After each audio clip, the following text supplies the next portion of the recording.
Good evening. I'd like to call the Region 15 Board of Education meeting to order. Could you please stand for the Pledge of Allegiance?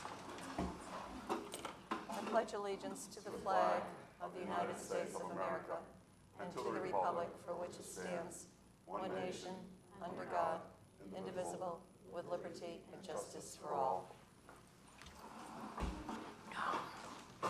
Thank you. Student representatives, Kelly and Liam. Hello, everybody. This Friday is one of the most eventful nights of the year, actually. We have 3 events going on here at Pomphrog High School. The first is the Evan Gagnon Memorial Scholarship Pasta Dinner, which again is this Friday, May 15th, from 5 o'clock to 8 o'clock in the cafeteria. Tickets are $10 per person, and kids 10 and under will eat free. The money earned for this dinner and donations go to 1 scholarship for a graduating senior girl and 1 scholarship for a graduating senior boy. So it's a really great cause to donate to and to go support, and it's a really fun night. I went last year and helped out, and it was a lot of fun, and I hope to see some of you there again this year.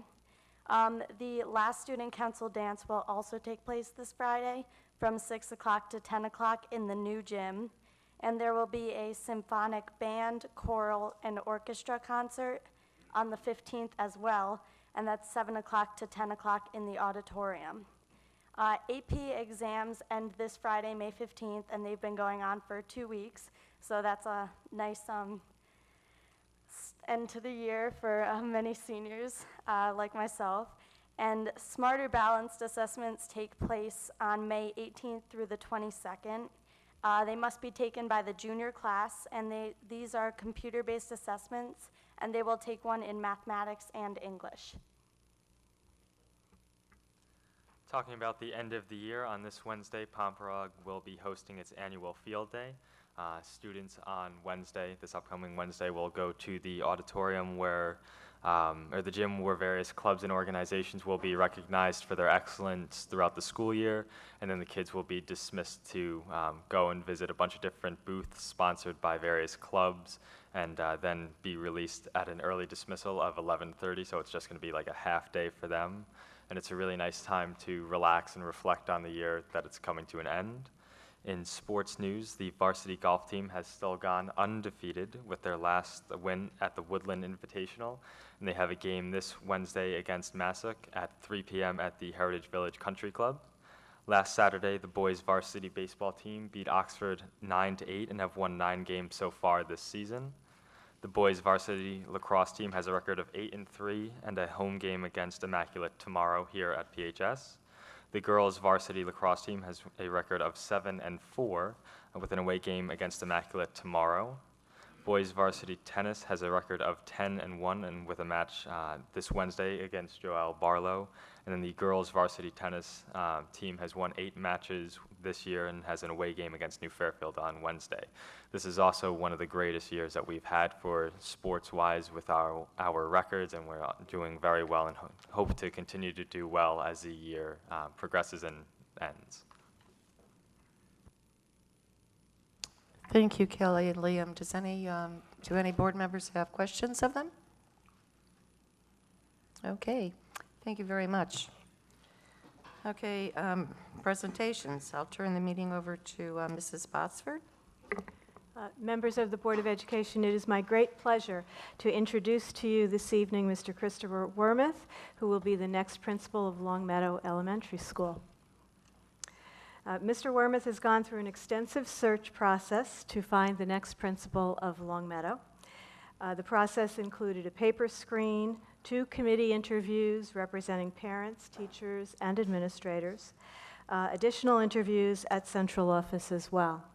And through all of these interviews, Mr. Wormuth consistently rose as the #1 choice. And you will see that today, that was indeed for good reason. Mr. Wormuth has been the assistant principal at Long Lots Elementary School for the past 4 years. That's located in Westport. He has taught 4th grade for 11 years in Reading, and he has been an active member of Tri-State Consortium, which is a learning organization designed to enhance student performance in high-performing districts. Mr. Wormuth attended Sacred Heart University in Fairfield, where he received a 6th-year degree in administration and a Master of Arts in teaching. He attended Columbia University Graduate School of Social Work and received a Bachelor of Arts from Bard College. The committees and I were very impressed with Mr. Wormuth's professionalism and his dedication, his wealth of knowledge and experience at the elementary school level, and his capacity and interest and passion in being a trust builder with a strong commitment to finding and developing the strengths in all children. So with that as an introduction, I'm going to turn it over to Mr. Wormuth. Thank you very much. I just want members of the board and members of the community, I thank you for having me here tonight. I will be short and sweet.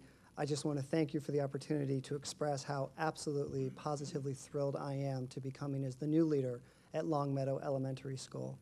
The process was very thorough. I think all that was missing was maybe a medical examination just to make sure. Oh, thank you. I will say, at each step as I went through the process, as I met the parents, as I met the teachers, the staff, the secretarial staff, and then met administrators at the next level, and then central office staff, I couldn't help but be impressed, not just by the clear content knowledge, by the scope and breadth of the questions, but also by the heart that obviously lies within this district and within the school of Longmeadow itself. And then when I was lucky enough to be appointed to the position, I can't tell you how many people in Westport and who know me from Reading and from even further back have expressed to me they know someone who lives in Region 15 or their children go here. Another administrator in Westport's children are starting next year.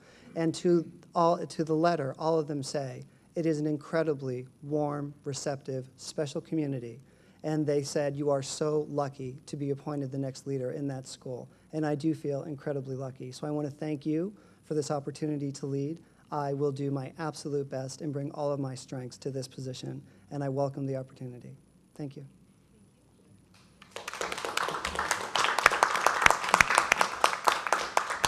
Do any board members have a question for Mr. Wormuth? No? Okay, on behalf of the board, I welcome you and hope you have a positive experience in Region 15. Thank you. Welcome.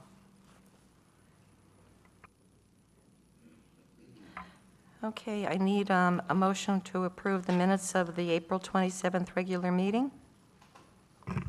Motion to approve the minutes from the April 27th regular meeting. Is there a second? Second. Any omissions, corrections? There being none, all in favor? Aye. Any opposed? Abstentions? Okay. I need a motion to approve the minutes of the May 5th district meeting. So moved. Is there a second? I'll second. Okay, any omissions, corrections, or additions? Seeing that only Marion and I attended. Do you have any? No, they look fine. All in favor? Aye. Any opposed? Any abstentions? Okay. Board committee reports, Finance and Facilities Committee, Mr. Babrick. Madam Chair, no report this evening. Our Finance Committee meeting will be held on this Wednesday at 5:30, and we'll have a full report at our next board meeting. Okay, thank you. Policies and Curriculum Committee. Ariani. Thank you, Madam Chair. There are 4 policies on the first read, for the first read tonight that the P&C put forth at our last meeting, April 27th. They're listed there. Just to quickly inform you, policy 4156/5150, that is is up for review because it's almost been 10 years since it was last reviewed, and there have been changes in regulations regarding the 504s. Policy number 5155, non-discrimination of students. That was also updated with an important piece of federal regulation. Policy number 6173, homebound instruction. You will see a section D in there, which reflects some state mandated timelines. And then policy number 6178, parental access to instructional materials. That is a sort of a model policy from our lawyers who felt that we were lacking in that area, so they suggested that policy. And all these policies are put forth tonight for the first read, along with the first read of Bridges in Mathematics, a new math textbook for K-3, and that will be available for board members to review, now. It's now, okay, now. So if you want to stop by central office. And our next and final meeting for the year is June 8th, 6 o'clock in the PHS Media Center. Thank you. Other committee reports, PTO Advisory Council? I just wanted to extend a big thank you to Jane Sargent and all the art and music teachers who helped coordinate the student work that was exhibited or the music that was heard at the concerts at both towns on Referendum Day, and also to thank the PTOs for all their activities in raising awareness of Referendum Day. Thank you. Thank you. Board member comments? This could be short and sweet. Okay, no board member comments. Superintendent's report? The board has the personnel report. It's also my distinct pleasure to announce that Lucy Jiang, who is one of our National Merit finalists, has qualified for a National Merit Scholarship. So congratulations to Lucy and her entire family.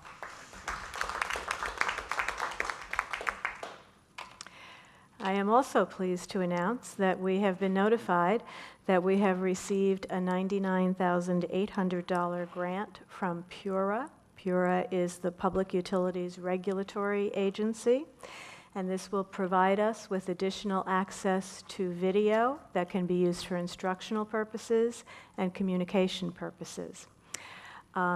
This grant does not supplant any funds that we had planned to spend, but does give us enhanced materials to be used, as I said, either instructionally or for communication purposes.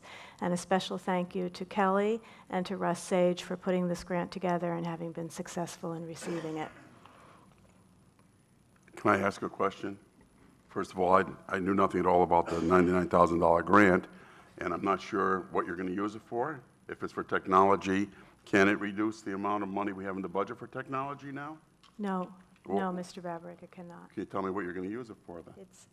The grant is specifically for video, enhancing video capabilities. That's all the money is available for. Can you expand on what a video enhancement means? I think Mrs. Lyman can do that. Pardon? Kelly's got it. Oh, So this grant actually purchases equipment that we would not otherwise have purchased. If it weren't for this grant, we would not have this equipment. The equipment that we can purchase with this grant allows us to live stream anything that we choose to capture on video. It can be accessed by anyone that we provide access codes to. So it's everything from being able to live stream graduation so that grandma in Florida can watch it as it's happening, to the third grade music concert so that grandma at home who couldn't make it to the show could watch as well. It also allows every teacher to create a video channel for their classroom, allowing them to upload all videos that they use for instruction and allowing students to upload all videos that they create for projects. It allows us to connect students to specific video, so to personalize instruction for students through video, and provides our students with greater opportunity to create using video. Again, it's not equipment that we would have purchased on our own. The only reason we were able to acquire this equipment was because we learned of this grant. There's a few other things it allows us to do with using large screen televisions to create visual signage and some other things that some of our teachers had just recently been asking me about being able to do, and this opportunity just presented itself. So.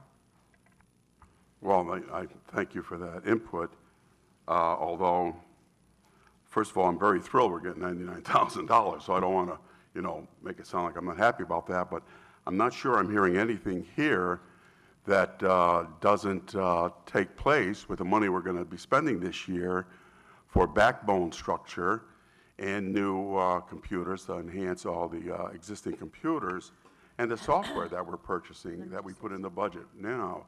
So I'm not sure I heard anything, and I'd like to go into this in more detail at another time, because I'm still not sure where we're spending that $99,000 and how it doesn't somehow offset some of the monies we're spending right now for technology and backbone upgrades. I would just add two things. That there was something in the FYI that described the grant, what it's for. None of the grant is for upgrading your region or your school's infrastructure or data infrastructure. Nothing is for that. There are very few grants, federal, state, or private nonprofit, that are going to allow you to invest in something that is already in your budget. But we can, put it out at the Finance Committee meeting, but there was something about it in the FYI, and there wasn't anything that allows you to increase the infrastructure. Just wasn't part of that grant. Fine. And again, I think I'd like to just bring this up in one of the Finance Committee meetings. I'm sorry I didn't see it in the FYI, otherwise I would have brought this up prior to the meeting here. So I do apologize for that. That's my fault. But again, I think I'd like to have this in one of our finance meetings just to see how we're spending that money, because it sounds like software to me. And certainly with our infrastructure upgrades, we definitely talk about software. There's some hardware involved, but there's also a lot of new software which may have the functionality of what we're looking for with this grant money too. So, and that may not be the case, but let's just expand it at one of the Finance Committee meetings and try and determine where that $99,000 is going to be spent. I'd appreciate it. I mean, had we been able to use this grant for any of the other things, we even tried. We tried to say, could we do some replacement equipment with this? We could not. All we could do with this was telecommunications, and it's all equipment that, or software that we don't have at this time, and we couldn't use this grant for anything else. We did ask. Any other questions?